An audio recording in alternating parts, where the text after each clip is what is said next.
हम यदि भगवान से जुड़े रहे तब तो हम 10 गुना बढ़ेंगे, हमारा परिवार व्यापार 10 गुना बढ़ेगा। और यदि हम उस अंक से हट गए तो हम कौन हैं? शून्य। और शून्य की कीमत क्या है? कुछ नहीं। राम नाम एक अंक है, बाकी साधन शून। राम रहे 10 गुण है, राम बिना सब शून। राम के बिना सब जीरो है। तो सत्य है भगवान का नाम। इसलिए काम खूब करो, पैसा खूब कमाओ, लेकिन कर्म करते हुए उस अंक से, उस परमात्मा से जुड़े रहो। कैसे जुड़े रहो? जैसे अंक से शून्य जुड़ा रहता है, हाँ या ना? कैसे जुड़े रहना भगवान से? फॉर एग्जाम्पल, कैसे जुड़े रहना भगवान से? जैसे अंक से। बोलो मेरी मां, थोड़ा हम बोलें थोड़ा आप बोलो, काम बन जाएगा। अच्छा सुनो, हमें भगवान से कैसे जुड़ना है? हमें भगवान से कैसे जुड़ना है? जैसे अंक से शून्य जुड़ा है। हम शून्य हैं, अपने को अंक मत समझ लीजिएगा। हम जीरो हैं, जीरो थे, जीरो हैं, जीरो रहेंगे। जीरो की वैल्यू तो अंक बढ़ा देता है। भगवान से जुड़ गई मीरा तो मीरा को दुनिया जानने लगी, वरना मीरा कौन थी? भगवान से जुड़ गए हनुमान जी तो दुनिया जानने लगी, वरना हनुमान जी कौन थे? भगवान से जुड़ गए ध्रुव जी तो दुनिया जानने लगी, वरना ध्रुव जी कौन थे? भगवान से जुड़ गए प्रहलाद जी, दुनिया जानने लगी, वरना प्रहलाद जी कौन थे? अब बताओ। भगवान से जुड़ गए तुलसीदास जी तो दुनिया जानने लगी, वरना तुलसीदास जी कौन थे? भगवान से जुड़ गए सूरदास जी तो दुनिया जानने लगी, वरना सूरदास कौन थे? भगवान से जुड़ गए साधु संत तो दुनिया जानने लगी, वरना कौन थे? भगवान से जुड़ गए आप, हम तो दुनिया जानने लगी, वरना हम और आप कौन थे? बस मेरी माँ, हम और आप कुछ हैं तो भगवान से हैं। हम किससे हैं? भगवान से। हम कौन हैं? शून्य। तो भगवान है सत्य, ईश्वर सत्य है, सत्य गोविंद। चित, चित मीन्स प्रकाश। भगवान सबके भीतर समाये हैं। अच्छा बताओ, भगवान सबके भीतर हैं या नहीं? उत्तर, सबके भीतर हैं। बोलो। तो फिर चोर चोरी करता है तो अंदर भगवान है, तो रोकते क्यों नहीं? फिर लोग गलत काम करते हैं तो भगवान यदि सबके भीतर हैं तो रोकते क्यों नहीं? ओ मैया, कोई भी व्यक्ति जब कोई गलत काम करता है तो एक बार उसके भीतर से ये आवाज जरूर निकलती है कि ये गलत है। वो आवाज होती है अंतरात्मा की आवाज, मन की आवाज। आप किसी से मत पूछिए, आप कोई भी गलत काम करेंगे तो एक बार आपकी अंतरात्मा ये जरूर कहेगी कि ये गलत है, हाँ या ना? ये बात सही है कि गलत है? और जो ये आवाज थी वो आवाज भगवान की ही थी, लेकिन आपने उस आवाज को सुनकर अनसुनी कर दिया। इसमें गलती भगवान की है या हमारी है? इसलिए भगवान ने तो रोका था। हर बलात्कारी को एक बार भगवान ये करने से जरूर रोकते हैं, भाई ये गलत है। चोर की आत्मा जरूर कहती है, शराबी, कोई भी शराबी हो, उसकी आत्मा जरूर कहती है कि मैं जो कर रहा हूं वो गलत है। कोई अपनी पत्नी को एक थप्पड़ भी मारता है ना, तो एक बार उसकी अंतरात्मा ये जरूर कहती है कि ये गलत है, अपनी पत्नी को मारना नहीं चाहिए। किसी को भी आप मर्डर कर दो, गला काट दो, जो भी आप गलत काम करो, एक बार ये जरूर आवाज आती है यहां से कि ये गलत है। लेकिन चूंकि हम इतने होशियार हो गए हैं कि अपने भीतर की आवाज को हम दबाकर और वो सारा काम करते हैं जो नहीं करना चाहिए, और बाद में कहते हैं कि हमें तो पता ही नहीं था। बताया तो था अंतरात्मा ने। देखो होता क्या है, जब बच्चा एग्जाम देता है ना, तो एग्जाम में वो जब जाता है और कॉपी पर लिखता है तो वहां पर वो सही लिख रहा है या गलत लिख रहा है, वहां खड़े जो टीचर हैं, वहां जो निरीक्षण कर रहे जो टीचर हैं, वो सब देखते हैं कि ये गलत लिख रहा है कि सही, लेकिन वो उस समय कुछ भी नहीं बोलते। तो सही लिख रहा है तो शाबाशी नहीं देते, और गलत लिख रहा है तो टोकते नहीं है कि तुम ये गलत लिख रहे हो। आप एग्जाम में जब कुछ लिखते हैं तो वहां खड़े टीचर कुछ बोलते हैं आपसे कि सही है या गलत है? आप लिखते जाइए, लिखते, वो देखते हैं, उन्हें पता है कि आप सही कर रहे हैं गलत कर रहे हैं, लेकिन वो सब देखते हैं, उसका परिणाम बाद में आएगा। उसी प्रकार ईश्वर वो टीचर है जो खड़ा खड़ा सब देखता है, क्योंकि आप एग्जाम दे रहे हैं सही और गलत का। अब इसका जब परिणाम आएगा तो वो परिणाम आपको मिल जाएगा। अच्छा करोगे तो सुख मिलेगा, बुरा करोगे दुख मिल जाएगा। भगवान का काम है केवल किए गए पाप और पुण्य का फल देना। टीचर का काम है कॉपी जांच करके नंबर देना, नंबर दे देंगे। लिखना तो आपको ही पड़ता है। आपको मौका मिला था ना 1 साल पढ़ने का, खूब पढ़ाई कर लेते 1 साल में, क्यों नहीं पढ़े? नंबर कमाए तो साल भर क्या कर रहे थे आप? सवाल आपसे तो पूछा जाएगा। उसी तरह भगवान ने आपको उम्र दी तो है 25 साल, 50 साल, 100 साल की आयु। इन 100 सालों में आपने क्या किया, ये पूछा जाएगा ना आपसे। इन 100 साल के टाइम पीरियड में आपने क्या किया, कितना अच्छा किया, कितना बुरा किया, कितना भला किया, कितना बुरा किया, कितना पाप किया, कितना पुण्य किया, ये सभी तो आपसे पूछा जाएगा ना मेरी माँ। इसलिए हम सभी अपने अपने कर्मों का फल भोगते हैं और भगवान सबको ही रोकते हैं। अब कोई ना रोके इसमें भगवान क्या करे? भगवान दोषी नहीं है। ईश्वर सत्य है, चित स्वरूप है और आनंद के सागर हैं। भगवान कैसे हैं? आनंद के सागर। भगवान आनंद है, इसलिए संसार में सुख है। अच्छा, आपको सुख मिला तो क्या मिलेगा? सुख का उल्टा क्या होता है? जोर से, दुख। यदि आपको सुख मिला है तो दुख निश्चित मिलेगा। यदि आपको लाभ मिला है तो हानि जरूर मिलेगी, क्योंकि सुख का उल्टा दुख, लाभ का उल्टा हानि, दिन का उल्टा रात, मिलन का उल्टा बिछड़ना, तो सबका उल्टा है।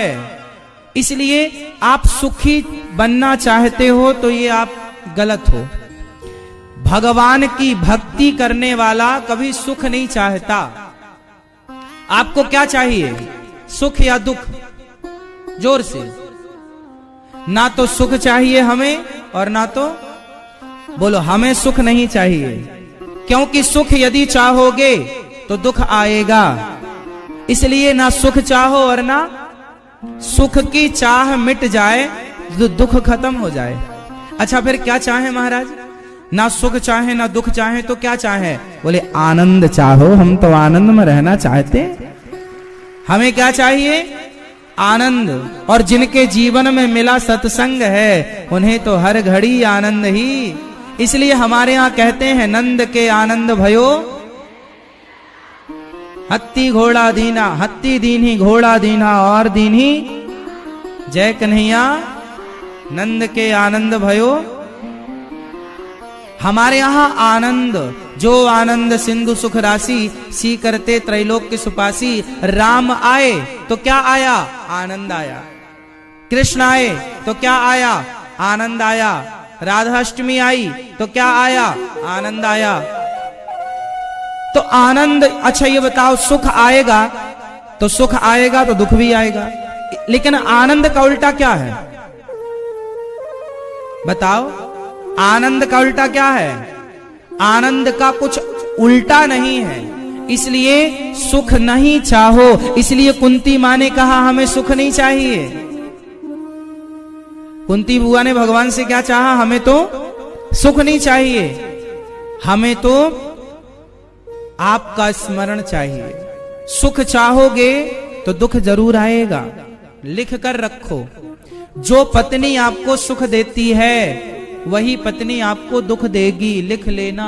जो पति आपको सुख देता है वही पति आपको दुख देगा।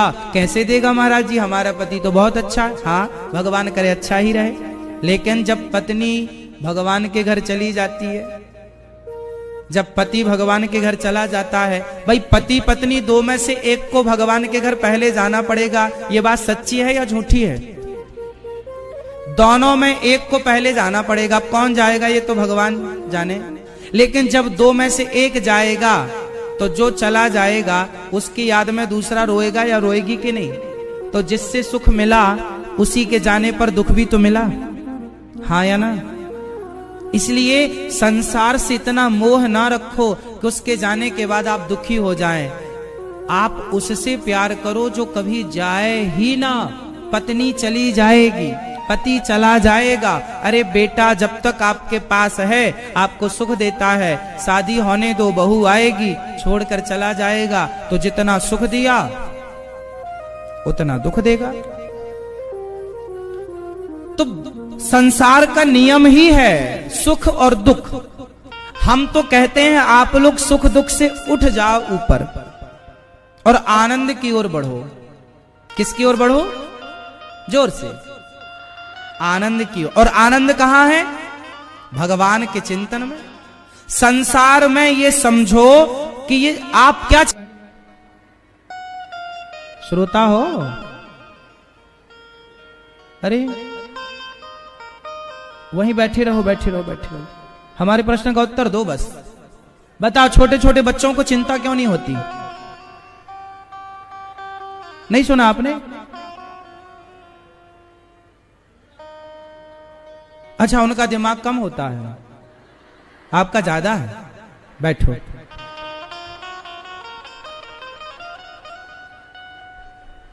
ये भैया मोबाइल चला रहे हैं, इनसे पूछो। ये आप बताओ, छोटे छोटे बच्चों को चिंता क्यों नहीं होती? नहीं पता? इतनी सी बात नहीं पता? हाँ, क्यों चिंता नहीं होती? चलो मैया आप बताओ, सब बताओ, मिलके बताओ। क्यों? क्योंकि छोटे छोटे बच्चे अपने माँ बाप के आश्रित हैं। उन्हें पता है माँ लाएगी खवाएगी, बाप लाएगा खवा। हमें काहे की चिंता? हम थोड़ी रोटी पानी की चिंता करें। वो बनाए, वो खवाए, वो पहना। वो पहनाए तो पहनेंगे, नहीं तो नंगे घूमेंगे, हाँ या ना? वो सुलाए तो सोएंगे, नहीं तो रात भर खेलते रहेंगे। हाँ? छोटे छोटे बच्चे निश्चिंत होते हैं क्योंकि वो किसके आश्रित हैं? माँ बाप के। अच्छा, आपको टेंशन क्यों है? आपको चिंता क्यों है? क्योंकि आप आश्रित नहीं हो।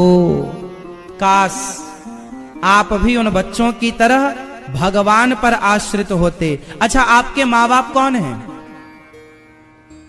मैया, आपके माँ बाप कौन हैं?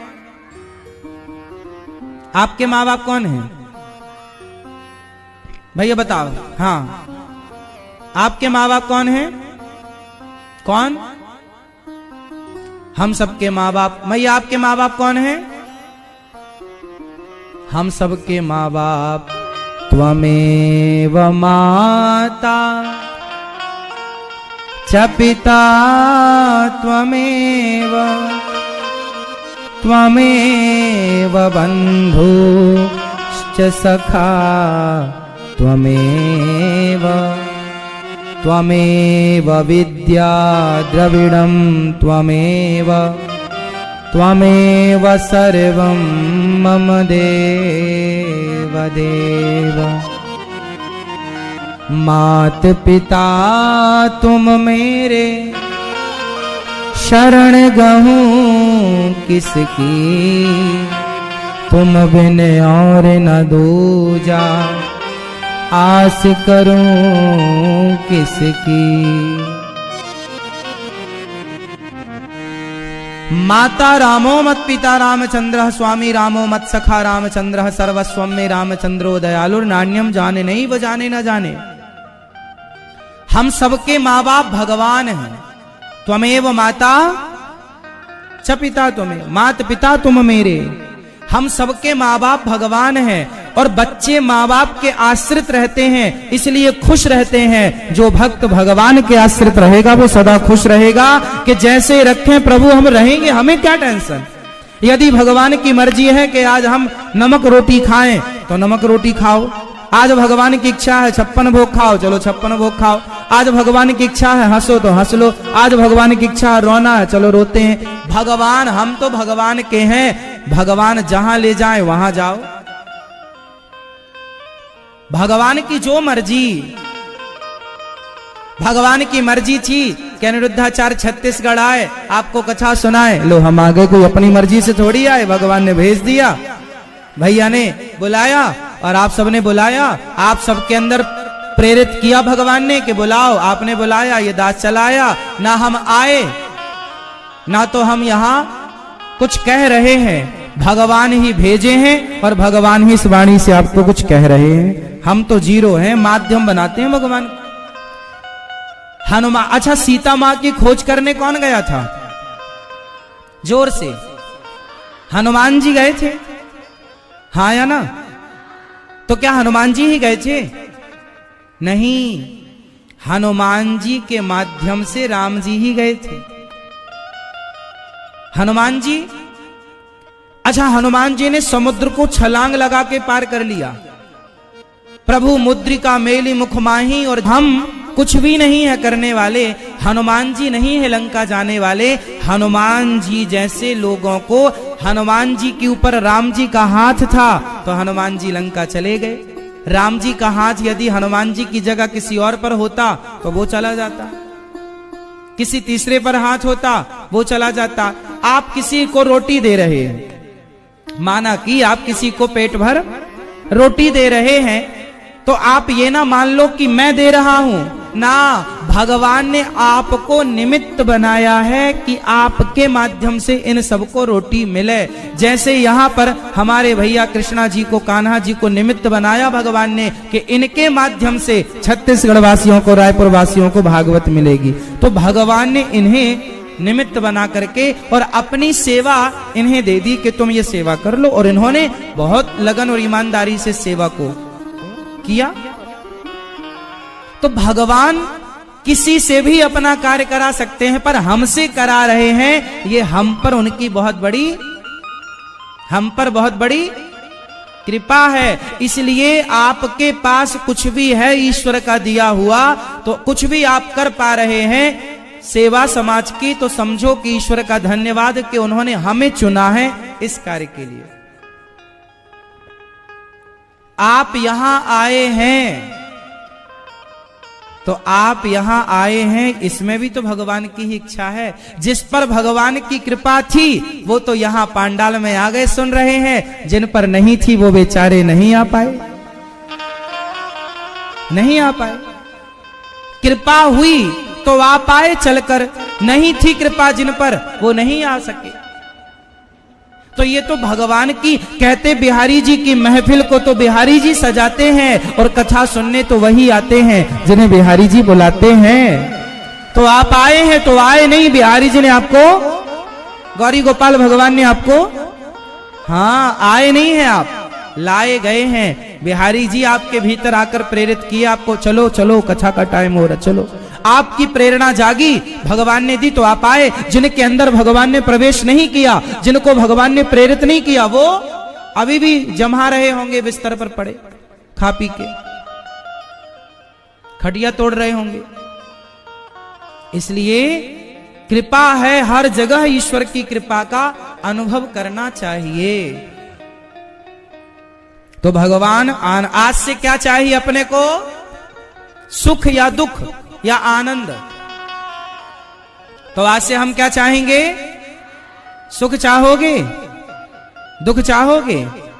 हे प्रभु ऐसा आनंद दो। और आनंद क्या है? बोले प्रभु के चरणों में मन लगा रहे, यही जीवन का आनंद है। मन भगवान से हट गया, यही जीवन का सबसे बड़ा दुर्भाग्य और दुख है। सुखदेव भगवान, अब भगवान विश्व की उत्पत्ति, पालन और संहार। अच्छा भगवान करते क्या है मेरी मां? क्या क्या काम करते हैं भगवान? दुनिया को भगवान ने सृष्टि बनाई, बनाकर चलाया, संहार किया, ये भगवान का काम है। तापत्रय विनाशाय श्री कृष्णाय वयम नुमः, जो सारे दुखों को दूर कर दें, ऐसे भगवान को हम नमस्कार करते हैं। आइए सुखदेव भगवान का पावन चरित्र सुनते हैं। सुखदेव भगवान को कितने लोग जानते हैं? आप में से जितने लोग सुखदेव भगवान से परिचित हैं वो हाथ उठाएं। आप जानते हैं सुखदेव भगवान के बारे में? मैया जानती हो? हाँ जानती हो तो हाथ उठाओ, कोई दिक्कत थोड़ी है। नहीं जानते? सुखदेव भगवान के बारे में जानते हैं आप? सुनो, सुखदेव भगवान, इनकी पूरी कथा हम सुना दें क्या आपको? जन्म की, जन्म से लेके ये पूरी कथा सुखदेव भगवान ने ही भागवत जी सुनाई राजा परीक्षित को। सुखदेव भगवान के पिता कौन हैं? मैया आप बताओ, आप तो जानती हो ना कौन? सुखदेव भगवान के पिता हैं श्री वेद व्यास जी। सुखदेव भगवान के गुरु कौन हैं? सुखदेव भगवान के गुरु कौन हैं? श्री राधा रानी। सुखदेव भगवान की अधिष्ठात्री गुरु कौन है? राधा, श्री राधा रानी। अब ये कहां सुखदेव भगवान आए, किस तरीके से आए, इनका पूरा चरित्र आप ध्यान से सुनिए और आनंद लीजिए। सुखदेव भगवान के जीवनी से कुछ सीखते हैं। आओ, ये उन दिनों की बात है जब राधा रानी बरसाने में रहा करती थी। एक दिन की बात है कि राधा रानी जब बरसाने में थी और श्याम सुंदर उस समय गोकुल में रहा करते थे। गोकुल में भगवान श्री कृष्ण और बरसाने में श्री राधा रानी। एक दिन, अच्छा, राधा रानी के पास एक छोटा सा तोता था, सुग्गा तोता। राधा रानी उस तोते को अपने कंधे पर बिठाकर अनार के दाने खवाया करती थी और बोला करती थी, तोता बोलो श्री कृष्ण, सुग्गा बोलो श्री कृष्ण, शुक बोलो श्री कृष्ण। अब तोता अनार के दाने खाए और बोलता जाए श्री कृष्ण श्री कृष्ण श्री कृष्ण। अच्छा, श्री कृष्ण नाम की दीक्षा तोते को किसने दे दी? जोर से। राधा रानी ने ही तोते को श्री कृष्ण नाम की दीक्षा प्रदान कर दी। अब तोता अनार के दाने खाए और बोलता जाए श्री कृष्ण श्री, और देखता किसकी तरफ जाए? श्री राधा रानी की तरफ। श्री कृष्ण श्री कृष्ण श्री कृष्ण। एक दिन क्या हुआ, राधा रानी उस तोते से बहुत प्यार करती थी और ये तोता कोई सामान्य तोता नहीं। जब राधा रानी गौलोक में विराजती हैं तो भी राधा रानी के पास ये तोता रहा करता है। ये सुग्गा रहता ही रहता है। तो राधा रानी के पास ये तोता नित्य है। ये नित्य भगवान, ये पार्षद हैं भगवान। राधा रानी इन्हें अत्यधिक प्रेम करती हैं। एक दिन तोता उड़ गया। वो रोज कहा करती थी, तोता बोलो श्री कृष्ण श्री कृष्ण। अच्छा, कृष्ण जो है ना वो राधा राधा जपते हैं और राधा कृष्ण कृष्ण जपती हैं। कृष्ण क्या जपते हैं? जोर से। भगवान श्री कृष्ण के मुकुट पर मोर का पंख क्यों है पता है आपको? बरसाने में राधा जी के पास एक तोता था और कन्हैया के पास एक मोर था। क्या था?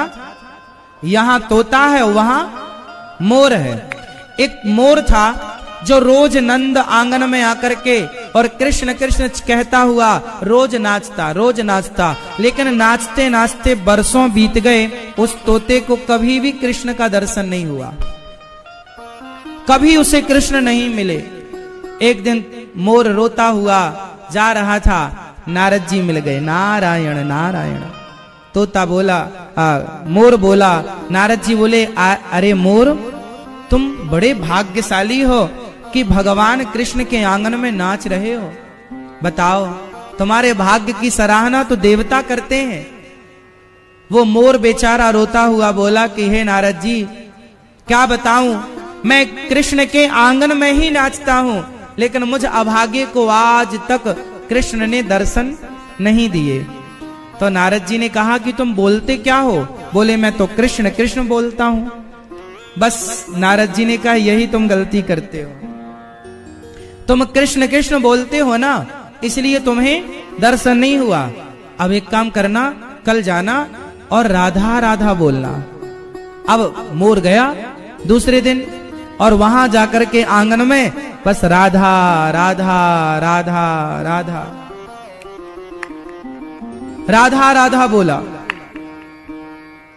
जब राधा राधा बोला, उस मोर ने तो श्याम सुंदर दौड़ पड़े श्री कृष्ण।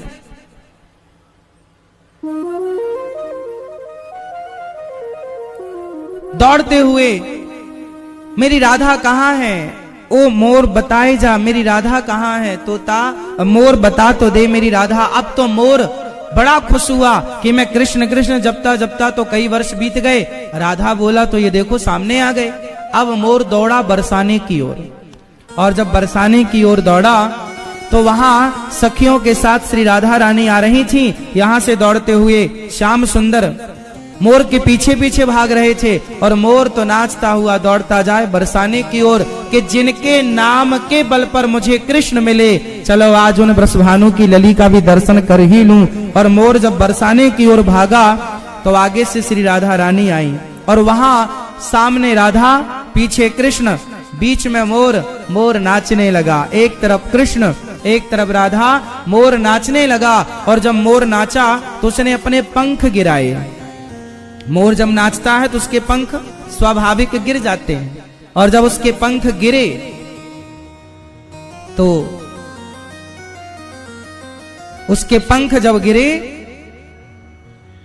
तो श्याम सुंदर ने विचार किया कि राधा रानी ने विचार किया कि आज प्रथम बार मैंने कृष्ण को देखा, श्री कृष्ण सामने खड़े हैं। अब कृष्ण को पहली मिलन का पहला तोहफा क्या दें? तो मोर नाच ही रहा था, पंख गिरे, राधा रानी ने पंख उठाया और श्री कृष्ण की ओर बढ़ाते हुए कहा, हे श्याम सुंदर, आज पहली बार आपका इस तरह से दर्शन हुआ, इसलिए पहले मिलन का पहला तोहफा ये मोर पंख आपके लिए। तो राधा रानी ने प्रथम बार श्याम सुंदर को मोर पंख गिफ्ट किया, इसलिए श्याम सुंदर ने राधा रानी का दिया वह तोहफा, वह गिफ्ट कहाँ रखते? तो श्याम सुंदर को लगा जी राधा रानी का दिया तोहफा है, इसे श्रेष्ठ स्थान पर रखना चाहिए। तो श्याम सुंदर ने अपने मुकुट पर सजाया, और तब से श्याम सुंदर उस मोर के पंख को अपने माथे पर रखते हैं कि ये राधा रानी का दिया हुआ। इसलिए जब भगवान को आप मुकुट पर मोर का पंख पधराया करो तो यही भाव से कि किशोरी जी पधरा रही हैं, श्री राधा जी पधरा रही हैं, यही भाव होना चाहिए। अब राधा रानी के पास ये तो श्याम सुंदर मोर पंख धारण करते हैं, उसकी कथा हो गई। मोर वहां से आनंद से उड़ गया। अब एक दिन राधा रानी का जो तोता था सुग्गा, वह उड़ गया, और उड़कर के संयोग से गया कहां? उड़कर के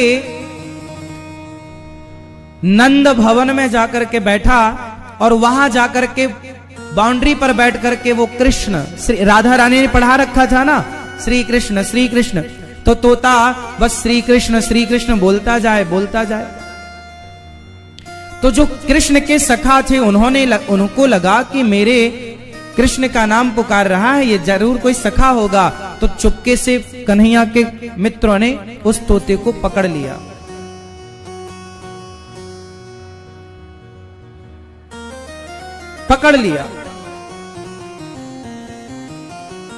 और पकड़कर उसे पिंजरे में बंद कर लिया।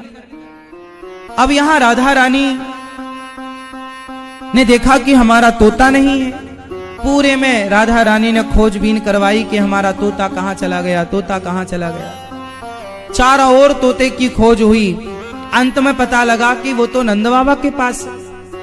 अब राधा रानी वृषभानु जी को लेकर के, वृषभानु जी आए कि भाई हमारा तोता, राधा बड़ी परेशान है, ये तोता हमारा दे दो। अब कृष्ण के सखा बोले ये तो हमने पकड़ा है, ये तो हमारा है। वृषभानु जी बोले ना, ये तो हमारी बेटी का तोता है, वो उड़ गया।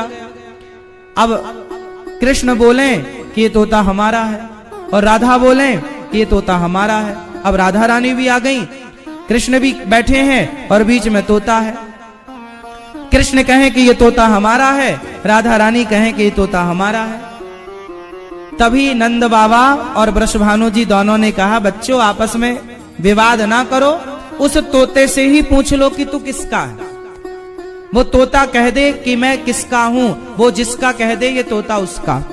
तो तोते से पूछा, ये जो वृषभानु जी हैं ये सूर्य वंश के राजा हैं, भगवान राम के वंशज हैं। ये वृषभानु जो राधा रानी है वो किनके वंश से है? भगवान राम के वंश से है। और जो भगवान श्री कृष्ण है ये चंद्रवंशी, ये आप जानती हैं। पर दोनों की बड़ी गहरी मित्रता है, वृषभानु जी और नंद बाबा गहरे मित्र हैं। ये दोनों साथ ही रहते हैं अक्सर। एक दिन नंद बाबा के यहाँ, वृषभानु जी के यहाँ भगवान श्री कृष्ण गए। अब बाबा गए तो भगवान भी गए, ग्वालवाल भी गए, सब गए। तो वहां कन्हैया उस समय छोटे थे और राधा रानी भी अच्छा, राधा रानी भगवान से 11 महीने 15 दिन बड़ी हैं। राधा जी भगवान श्री कृष्ण से कितनी बड़ी हैं? 11 महीने और 15 दिन। राधा अष्टमी को भगवान कृष्ण राधा जी आई, और फिर ठीक 1 वर्ष में 15 दिन पहले कृष्ण जन्माष्टमी को आए। राधाष्टमी कब आती है? भाद्र मास में, शुक्ल पक्ष में अष्टमी को, है ना। और जन्माष्टमी कब आती है? भाद्र मास में कृष्ण पक्ष की अष्टमी को। तो भगवान श्री कृष्ण से श्री राधा रानी बड़ी हैं। तो भगवान खेलने के लिए जब बरसाने गए तो वहां बच्चों का खेल हुआ। उसमें राधा रानी और कृष्ण ने जो खेल खेला वो खेल था लुका छिपी का।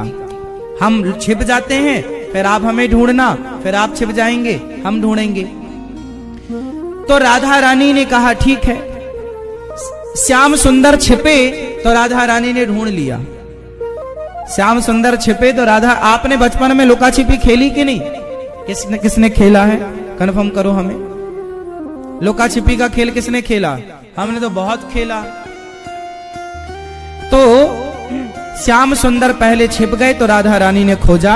अब की बार राधा रानी छिपी तो श्याम सुंदर थक गए, कन्हैया थक गए पर खोज ना पाए। कहां हो प्रभु? राधा रानी कहां हो, कहां हो? जब राधा जी नहीं मिली कृष्ण को, तब तोते से पूछा, श्याम सुंदर ने कि तोता तुम ही बताओ हमारी किशोरी जी कहां है।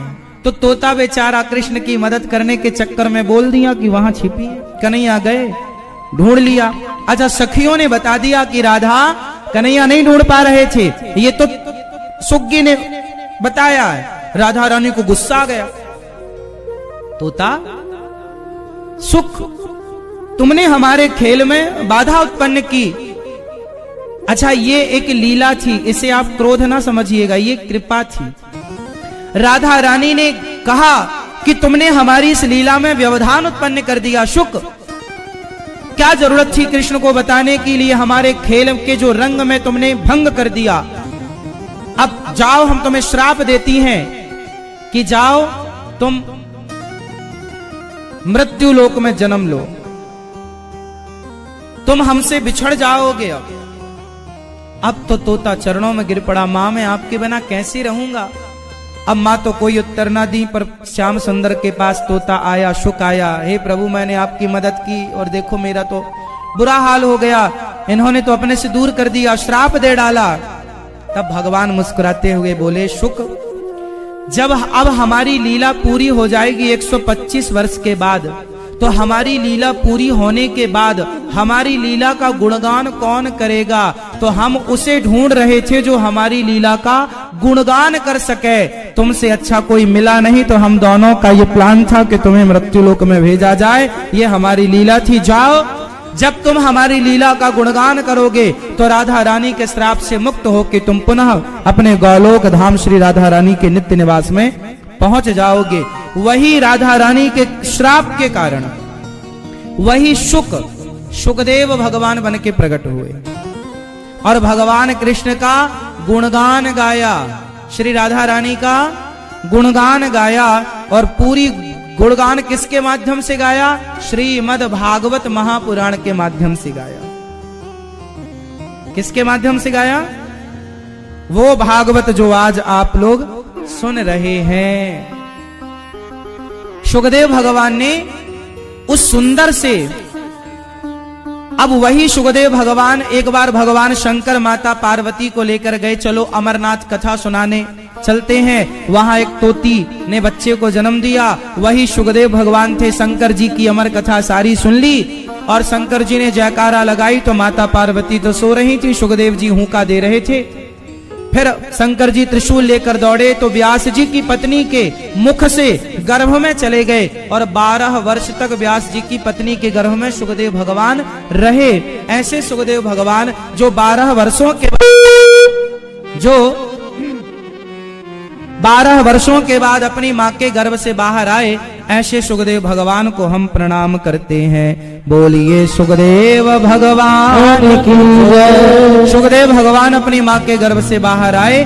12 वर्षों के बाद जब भगवान ने आकर ये आश्वासन दिया कि मेरी माया तुम पर प्रभाव नहीं डालेगी, तब सुखदेव भगवान यम प्रव्रजंत मनुपेतमपेत कृत्यम द्वैपायनो विरह कातर आजुहाव पुत्रेति तन्मयतया तरवोभिनेदुस् तम सर्वभूत हृदयं मुनिमानतोऽस्मि।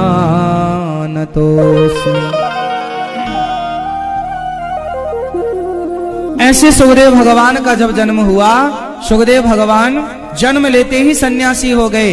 व्यास जी महाराज रोके, कुछ देवांगनाओं ने कहा महाराज क्यों पुत्र के पीछे भागे जा रहे हो? आपका पुत्र परम ज्ञानी है जो ये तक नहीं जानता कि स्त्री पुरुष में भेद क्या है। ऐसे सुखदेव जो काम को और क्रोध को जीत चुके हैं, ऐसे सुखदेव भगवान को व्यास जी ने भागवत सुनवाई, पढ़वाई। और वही सुखदेव भगवान ने जब राजा परीक्षित को 7 दिन में मरने का श्राप लगा तो राजा परीक्षित को भागवत सुना के उन्हें भवसागर से मुक्त कर दिया। ये पारमहंसियों की संगीता है, ये वो भागवत है जो सुखदेव भगवान ने राजा परीक्षित को सुनाकर भवसागर से पार लगा दिया। इसलिए भागवत सुना करो। अभी 27 जनवरी से वृंदावन की पावन धरती पर भागवत जी की पोथी पाठ बैठेंगे। आप भी अपने पूर्वजों के लिए, पितरों के लिए भागवत जरूर सुनना, भागवत जरूर सुनना चाहिए। जैसे सुखदेव भगवान की सबसे श्रेष्ठ संगीता भागवत, पुराणों में श्रेष्ठ पुराण श्रीमद् भागवत महापुराण। भागवत सुनने के बाद पुराणों में तिलक है भागवत जी, सारे पुराणों का। आप सारे पुराण सुन लो पर भागवत ना सुनो तो सब सुनना अधूरा है, और कुछ भी ना सुनो केवल भागवत सुन लो तो सब कुछ पूरा है। ये भागवत सबसे श्रेष्ठ अंतिम वाणी व्यास जी की भागवत महापुराण। राधा रानी के प्रिय शिष्य के वाणी से कही गई कथा भागवत कथा है। जैसे सुखदेव भगवान ने अपने वाणी से कही और परीक्षित ने सबसे पहले श्रोता बनकर सुना। ये परीक्षित कौन है? भगवान श्री कृष्ण के कौन है ये परीक्षित? ये परीक्षित जो हैं किसके पुत्र हैं? अभिमन्यु पुत्र परीक्षित। अभिमन्यु कौन है? भगवान श्री कृष्ण के भांजे और फिर उनका पुत्र माता उत्तरा के गर्भ से प्रकट हुए परीक्षित जी महाराज, जिन्होंने ये परीक्षित बनना हमारे भैया कान्हा भैया, कृष्णा भैया, ये सुंदर सा परीक्षित बन के जो कथा सुन रहे हैं, ये तभी संभव है जब राधा रानी की कृपा हो, श्याम सुंदर की कृपा हो, तब ये मौका मिलता है। भाग्योदेन बहु जन्म समर्जितेन सत्संग मम च लभते पुरुषो यदा वै। बड़े भाग्य पायहि सत्संगा और बिनहि प्रयास होहि भव भंगा। बड़े भाग्य से ये भागवत मिलती है मेरी माँ, जिनको मिल गई समझ लो कृपा है। इसलिए आप लोग भागवत जी की पोथी पाठ कराकर परीक्षित बनकर और अपने लोक परलोक को संवारने के लिए भागवत जरूर सुनिएगा। अभी 27 जनवरी से भागवत जी की पोथी पाठ होंगे वृंदावन में, गौरी गोपाल आश्रम में।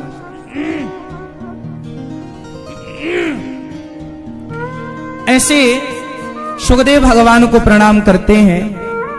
ये देवताओं को भी दुर्लभ है भागवत जी। एक बार देवता लोग भी भागवत सुनने के लिए आए। जब राजा परीक्षित को सुखदेव भगवान भागवत सुना रहे थे, कहा हमें भी कथा सुनाओ। सुखदेव भगवान बोले ना, आप कथा सुनने के योग्य नहीं है। कथा सुनने के योग्य कौन है? जिसके हृदय में प्रेम भरा हुआ है। देवताओं को भी वंचित रखा भागवत से।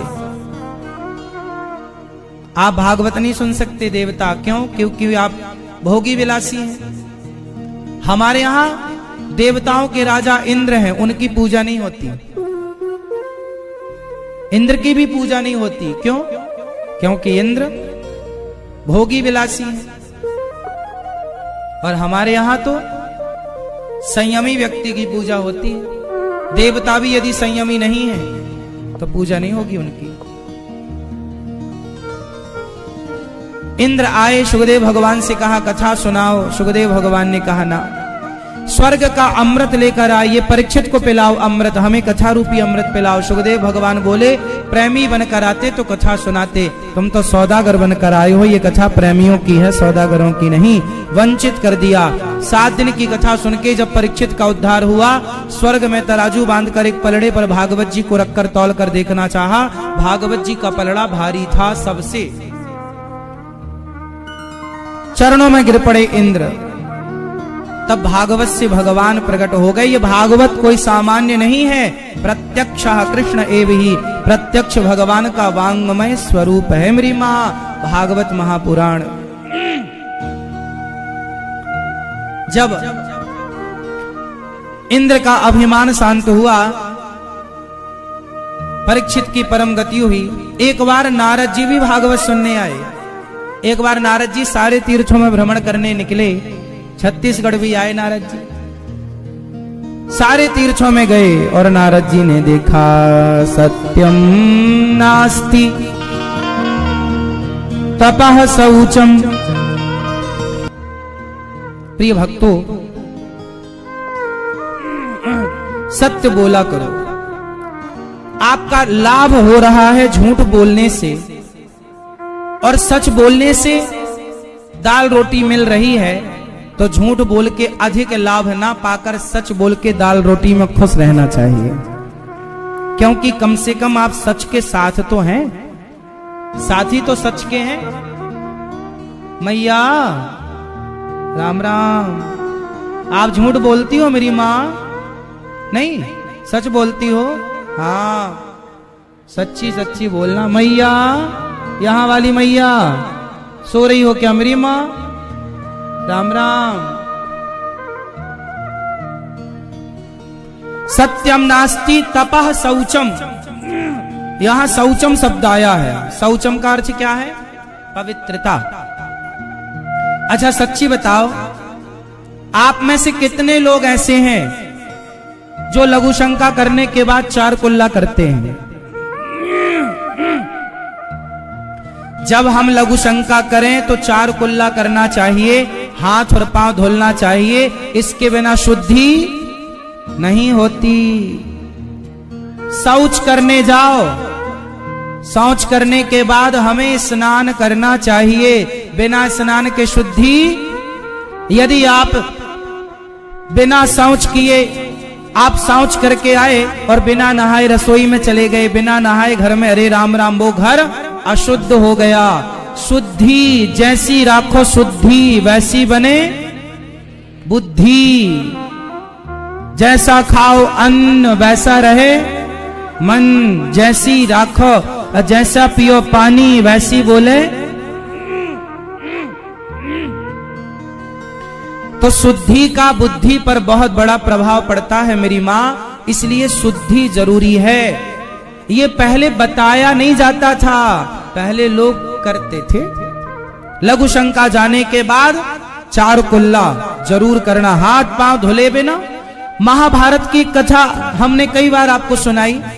एक राजा थे जिनका नाम था राजा नल, जिनकी पत्नी का नाम था दमयंती। राजा नल और दमयंती, राजा नल इतने धर्मात्मा थे, सारा नियम पालन करते थे। एक दिन एक गलती हो गई। अच्छा, गलती क्या हो गई? गलती ये हो गई कि उन्होंने रात्रि को लघु शंका आई और लघु शंका करने के बाद उन्होंने कुल्ला तो किया, पर पांव धुलना, पांव में जल डालना भूल गए, जिससे कलयुग उनकी बुद्धि पर आकर बैठा और बाद में क्या क्या तांडव किया, वो बहुत लंबी कथा है राजा नल की। जुआ में सब कुछ हार गए, बुद्धि में कलयुग बैठ गया ना, सब हार गए। पत्नी को जंगल में छोड़ के जाना पड़ा, कपड़े तक पहनने को नहीं रहे।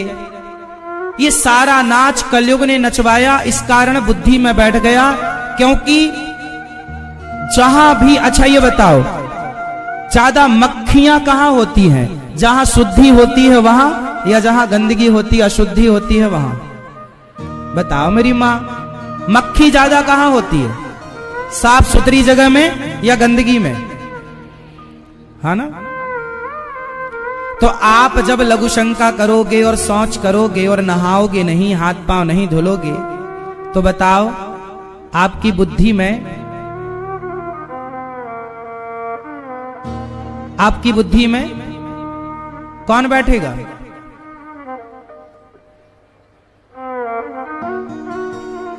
कौन बैठेगा?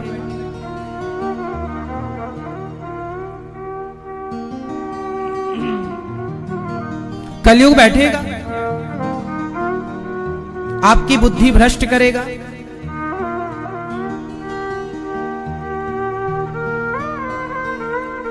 देखो, 2 चीजें होती हैं, एक नेगेटिविटी होती है, एक पॉजिटिविटी होती है, एक नकारात्मकता होती है और एक सकारात्मकता होती है। यदि आप पवित्रता से रहते हैं, पवित्रता का विचार पवित्र, मन भी शुद्ध हो और तन भी शुद्ध हो। कुछ लोग कहते हैं जी नहाए धोए क्या हुआ, जो मन का मैल ना धोया। अरे मन की शुद्धि भी चाहिए और तन की शुद्धि भी चाहिए। अब आप एक काम करो कि लोटा को अंदर से साफ कर लो और अंदर साफ करके गंगा जल भर लो और बाहर से उसमें मलमूत्र लगा दो, तो क्या उस लोटे से कोई पानी पिएगा? भाई लोटा अंदर से शुद्ध है तो बाहर से भी शुद्ध होना चाहिए कि नहीं? बोलो हाँ या ना? कि भीतर से होना चाहिए? जोर से। बाहर से भी और भीतर से भी। उसी प्रकार आप मन से भी, अंदर से भी शुद्ध रहो और बाहर की शुद्धि भी चाहिए। यदि आप भूल गए शुद्धि तो नेगेटिविटी प्रवेश कर जाएगी और वही नकारात्मकता आपकी बुद्धि भ्रष्ट कर देगी। जो आपका, जैसे दुर्योधन की बुद्धि भ्रष्ट किसने कर दी? किसने कर दी? इनके जीवन में भी तो अशुद्धि है। ये शास्त्रोक्त कहां है? नियम से कहां चलते हैं? पांडव नियम से चलते हैं, उनकी बुद्धि पवित्र है। कौरव नियम से नहीं चलते, इसलिए इनकी बुद्धि अपवित्र है। भाई जो जितने नियम से रहेगा, अच्छा नियम से चलने वाला दुखी तो हो सकता है, परेशान हो सकता है, पराजित कभी नहीं हो सकता। पांडव परेशान तो बहुत हुए पर परास्त नहीं हुए। ये बात याद रखिएगा कि आपको लघु शंका करने के बाद 4 कुल्ला करना चाहिए। शौच करने के बाद नहाना ही चाहिए, चाहे बच्चे हों बूढ़े हों। हाँ, छोटे छोटे बच्चों का दोष नहीं है, पर बड़े हैं आप तो फिर आपको इन नियमों का पालन करना चाहिए। आप जी नहाते हो शौच करने के बाद कि बिना नहाए घूमते हो? सही बताओ, आप नहाते हो? चश्मे वाले भैया नहीं नहाते? आप तो सर्दी में नहाते ही नहीं होंगे, 2-2 3-3 दिन रोज नहाते हो? अच्छा वाह। और शौच करने गए 2 बार तो फिर 2 बार नहीं नहाते? एक बार नहा लिया, दिन भर शौच करते रहे। फिर नहीं नहाते। सोचो तुम्हारे हाथ का जो पानी पी लेगा भ्रष्ट हो जाएगी उसकी बुद्धि, इतने अशुद्धि में हो आप। इसलिए पहले एक आदमी सबके हाथ का पानी भी नहीं पीता था, ना सबके हाथ का खाता था, क्योंकि भाई उसके हाथ का खाओ पियो जो पवित्रता से हो। क्या क्या पवित्र हो? तन भी पवित्र हो, मन भी पवित्र हो, विचार भी पवित्र हो। अब आप बताइए, अब मांस खाने वालों के हाथ से आप पानी पियो और मांस खाने वालों के हाथ की रोटियां खाओ तो तुम्हारी बुद्धि कैसी होगी? जैसा खाए अन्न वैसा रहेगा मन। आप किसी वैश्या के हाथ का भोजन कर लो साहब, जब तक उसका अन्न पेट में रहेगा तब तक आपका मन उस वैश्या की तरह चंचल ना रहे तो बता देना, क्योंकि सामने वाले का अन्न आपके उदर में जाकर अंदर जाकर वो वैसा ही प्रभाव छोड़ेगा जैसे प्रभाव वाले का अन्न खाया गया है। इसलिए हमारे यहां जो भी खाते हैं पहले भोग लगाते हैं, तुम ही निवेदित भोजन करें, हाँ या ना? क्योंकि ये शुद्धि आपकी बुद्धि पर भारी पड़ेगी। आप शराब पीते हो, मांस खाते हो, तो आज से नियम बनाओ, जब तक शरीर स्वस्थ, बच्चे और बूढ़ों का दोष नहीं है, बच्चे और बूढ़ों का दोष नहीं। आप बहुत बूढ़े हैं, बुजुर्ग हैं, कोई बात नहीं, आप मत नहाइए। आप एक पूर्ण स्नान होता है, एक अर्ध स्नान होता है, आप पूरा मत करो, अर्ध स्नान कर लो। आप खटिया पर ही मलमूत्र करते हैं, अत्यधिक वृद्ध हैं, कोई बात नहीं, आपके शरीर को केवल पहुंच दिया जाएगा, शुद्धि हो गई। आप चूंकि असमर्थ हैं, लेकिन आप तो समर्थ हैं। छोटे छोटे बच्चे तो मां की गोद में मलमूत्र कर देते हैं, कोई दोष नहीं है, लेकिन अब शुद्धि का ख्याल रखिएगा, दया जरूर रखिएगा। दानम, दान जीवन की कमाई का कुछ हिस्सा दान में खर्च होता रहे। दानम दुर्गति नाशनम, 100 रुपए कमाओ तो 2 रुपए 3 रुपए समाज की सेवा के लिए अलग निकाल के रखो। परोपकार की भावना ना समाप्त हो। आजकल का आदमी बस पेट भरने में लगा है, इसी से उसकी बुद्धि भ्रष्ट होती चली जा रही है। इसलिए राधा रानी से प्रार्थना करो, इसलिए किशोरी जी से प्रार्थना करो, श्याम सुंदर से प्रार्थना करो कि प्रभु हमारी बुद्धि सदा निर्मल रहे।